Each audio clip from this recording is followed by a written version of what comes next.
Hola chicas, ¿cómo están? ¿Bien? Saluden para ver si nos vemos todas. Todas y Darío. Perfecto. Bueno, teníamos unos tópicos para relacionar con la lectura que tuvimos. El tópico para arrancar, voy a arrancar yo, que tiene que ver con la teoría y la práctica. Van de la mano con el fin de garantizar una inclusión educativa, dice. Lo que la autora habla es sobre esta relación que tiene que ver con la teoría y la práctica. Porque muchas veces nosotros estudiamos mucho, tenemos mucha teoría encima incorporada, preparamos nuestras clases y a la hora de ponerlo en funcionamiento en el aula no sucede. Y eso causa que uno se decepcione, porque dice tanto estudié, tanto planifiqué, y no sucede el hecho educativo. Así que lo que la autora da son unas consideraciones a tener en cuenta para planificar y para pensar la clase.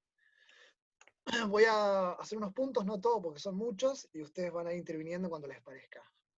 Uno dice acordar con los alumnos las metas de aprendizaje. Estas deben ser precisas, explícitas, de tal modo de intentar establecer entre profesores y estudiantes un compromiso de tarea en común. El alumno tendría que implicarse y asumir una responsabilidad creciente por su aprendizaje.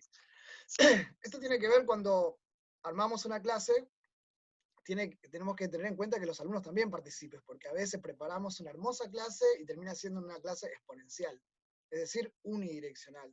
Y los chicos se quedan como diciendo, ¿qué hacemos? Nada más escuchamos. Entonces esas cosas hay que tener en cuenta. Después habla también de plantear la producción de tareas genuinas y de problemas reales propios de las disciplinas con el fin de promover la interacción con el mundo real. Esto también lo hablamos hoy entre todas y decíamos esta situación que a veces damos ejemplos. Por ejemplo, habíamos usado el de la contaminación, que hablamos de lugares alejados, no sé, el Amazonas, y muchas veces sucede que cosas suceden en el barrio. Chicas. Sí, no hace falta que uno se vaya muy lejos. Es mejor cuando tenés algo más en contexto, más cercano a los chicos, para poder mostrarle algún contenido, como por ejemplo yo tengo una escuela acá cerca de mi casa y hay un arroyo acá a 2 cuadras y no hace falta irnos un poco más lejos como para darnos cuenta que si uno tira cosas al arroyo o a donde sea, se contamina. Claro, O sea, es algo más en contexto, no hace falta ir muy lejos para poder ver que si uno hace algo que no debiera. sí que las consecuencias suceden en el barrio, no hace falta irse tan lejos. Claro, Claro, como por ejemplo en inundaciones y todo eso. Sí. Silvia. Llevar algo de la vida cotidiana al aula, que ellos lo están vivenciando. Sí, hoy también hablábamos el tema de la discriminación. Viste que en ESI también se toca el tema de la discriminación y mucha gente usa el tema del hermano negro de África, que George Floyd, que murió por una situación de racismo, por un policía, y nosotros podemos hablarle de ese tema y resulta que en su propio barrio, en sus propias casas, suceden hechos racistas, de discriminación, y tenemos para hablar largo y tendido sobre el tema, con situaciones reales. Sí. Después, otro punto que toca es orientar el uso de materiales y fuentes variadas, tanto para obtener información como para producir distintos tipos de comunicación. Eso también lo habíamos hablado entre todas, esta situación de que muchas veces nos fiamos de que pasamos un video y la clase sale espectacular. Y se torna aburrido si siempre usamos el mismo material, la misma fuente de transmitir el conocimiento, habiendo otros. Fotos, libros. Vos sabés que, perdón que te corte, te quería contar que en una oportunidad yo tenía que dar una clase y bueno, o sea, era el circuito productivo. Entonces yo les llevé la harina, que era algo que ellos podían, pero no sabía cómo mostrarles una espiga o un trigo, entonces lo que hice fue imprimir el material para que ellos puedan ver, puedan conocer cómo era, por ahí algunos no sabían, entonces bueno, le pegué la figura, vamos a decir, que pude sacar de internet, y después lo que hice, bueno, llevaré la harina, les expliqué todo el circuito productivo a través de todas las imágenes que pude ir sacando, ¿no?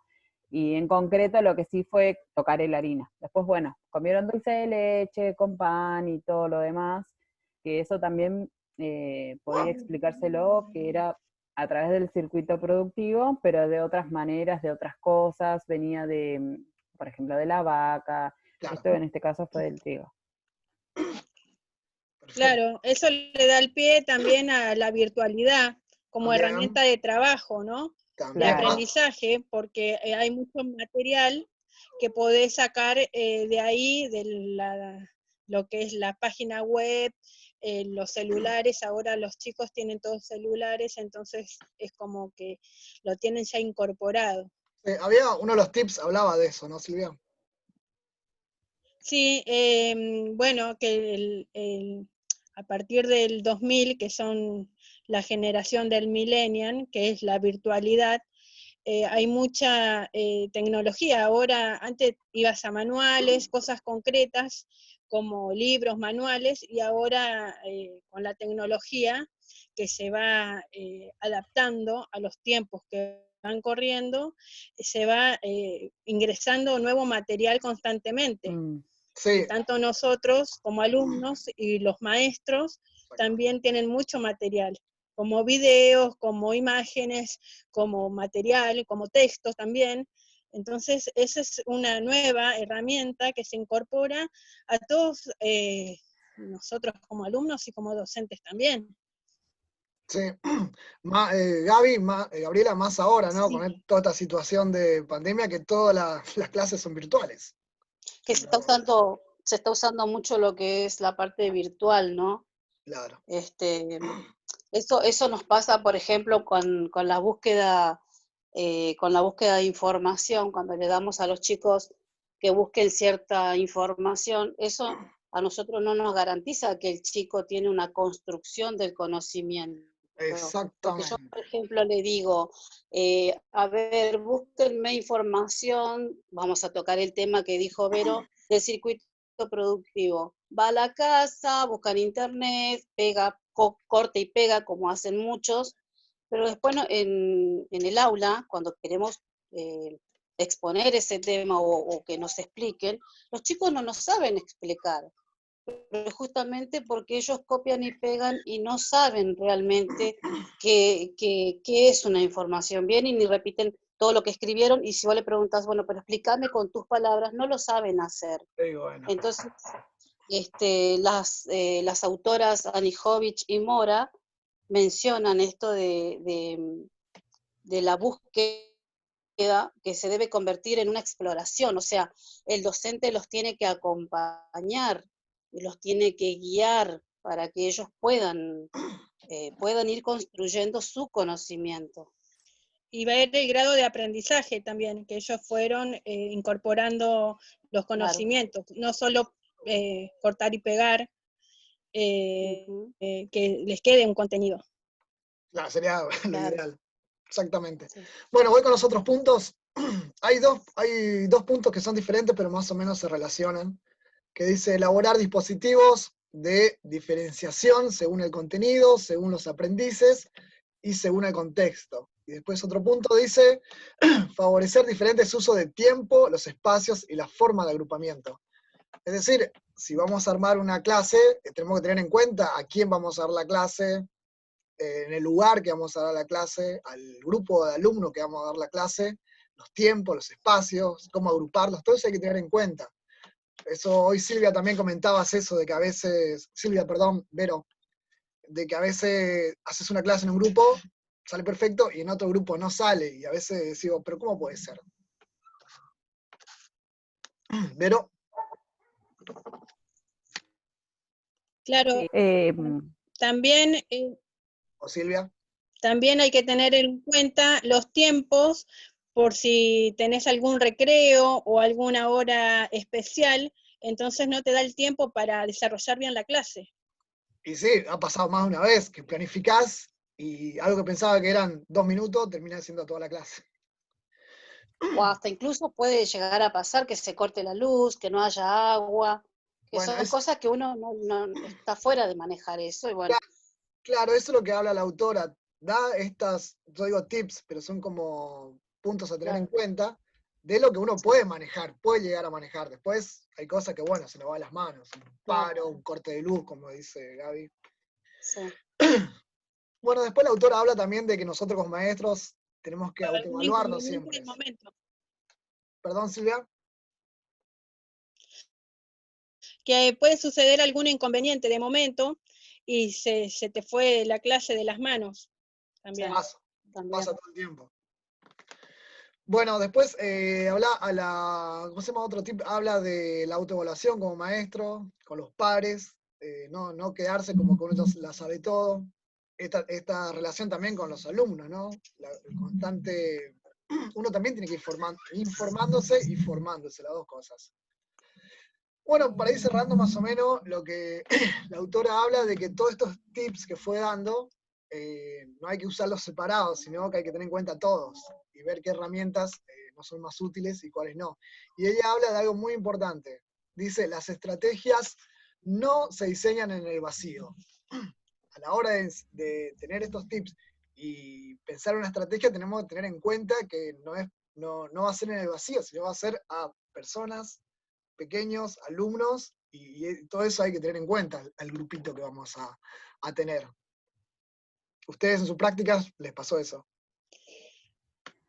Sí, a mí particularmente. Por eso hay que tener en cuenta también los conocimientos previos. También todo eso suma. Sí. Te decía Sí, que Verónica. particularmente a mí me pasó en una de las prácticas que tuve un grado que fue alucinante y participaron y la pasamos bien todos, y después estuve en otro salón con otros chicos que no me pasó lo mismo. Y, o sea, venían todos de la misma, o sea, del mismo barrio, del mismo contexto, porque eran todos de ahí a la vueltita de la escuela. No sé, también había como necesidad, pero bueno, eso no viene al caso, ¿no? Sí, pero Hay que evidentemente tener mucho en cuenta. Sí, había muchos chicos que sí, que eran faltantes de alimentos y todo lo demás. Entonces a veces hay cosas que uno debe tener en cuenta, un montón de cosas, no solo el planificar la clase, no solo llevar el material, sino también ver el contexto de cada familia, de cada chico, exactamente. el lugar donde está la escuela. O sea, es un montón de cosas que en el momento de planificar uno debe como ir teniendo nota de todo lo que vos tenés que llevar y tener en cuenta el contexto, vuelvo otra vez a repetir, de los chicos. Claro, porque eso lamentablemente define qué va a ser una clase buena o mala, lamentablemente. Se te puede arruinar una clase o hacer una clase espectacular, si no tenés en cuenta el contexto. Lógico. Sí. Perfecto. Bueno, creo que estamos bien con el tiempo, así que vamos cerrando. Esos fueron los tips que fuimos. Claro, también hay que tener en cuenta. Silvia, por favor, te escucho. Sí, hay que también tener en cuenta si se arman subgrupos dentro del grupo. Sí, todas esas cosas hay que tener en Grande, cuenta. que es como que tiene que Sí, llamar la atención. sí, Silvia, no se te escucha bien, pero la idea fue clara. Cuando armás la clase, tenés que tener en cuenta todas estas particularidades. Todos los grupos son diferentes, todos los chicos son diferentes. Si no, eso hay que tenerlo en cuenta. Bueno, chicas, perfecto, salió bien. Así que voy a apagar esto y les mando un besito. Nos vemos. Chau, chau. Bueno, un beso grande, chao, Chao, Darío. chao.